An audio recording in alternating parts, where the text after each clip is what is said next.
5, 4, 3, 2, 1 start. सभापति महोदय, मैं आपका आभारी हूँ कि आपने मुझे बोलने का अवसर दिया।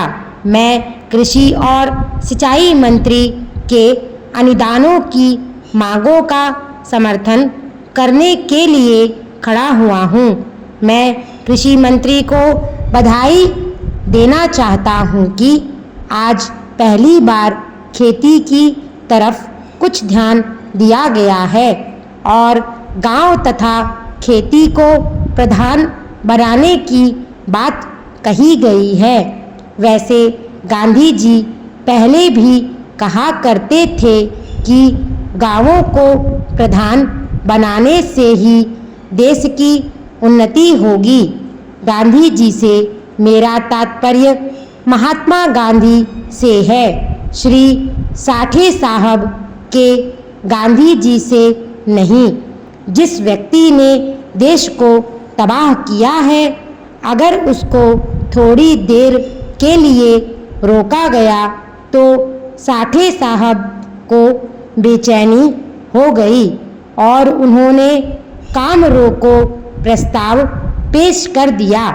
जब हम लोग जेल में 19 महीने रहे, जहां हमारे कई साथी मर गए, तब साठे साहब की आत्मा कहाँ सो गई थी? वे उस समय भी तो लोकसभा के सदस्य थे। महोदय, अन्य गांवों की तरह किसानों को भी बुनियादी आवश्यकताएं होती हैं। मैं पिछली सरकार से पूछना चाहता हूं कि क्या उसने पिछले 30 साल में किसानों की किसी समस्या को हल किया? क्या किसानों के लिए भोजन की ठीक व्यवस्था हुई? किसान अच्छा अन्न पैदा करता है, लेकिन कुछ अधिक पैसा पाने की इच्छा से वह उसको बाजार में बेचता है और स्वयं मोटे अन्न पर गुजारा करता है। इसी तरह 30 साल के शासन में किसानों के लिए स्वास्थ्य का कोई प्रबंध नहीं हुआ। मैं नहीं समझता कि गांवों में किसानों की सुविधा के लिए कोई अस्पताल खोले गए हैं।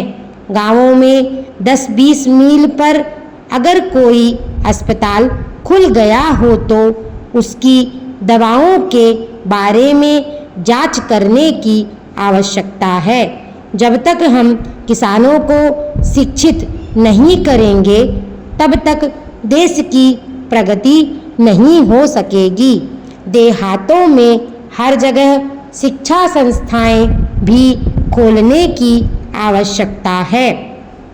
बड़े बड़े शहरों में ऋण दिए जाते हैं, घर बनाने की भी स्कीम चलाई जाती है, लेकिन देहातों में किसानों के लिए ना कोई ऋण दिया जाता है और ना कोई घर बनाने की स्कीम चलाई जाती है।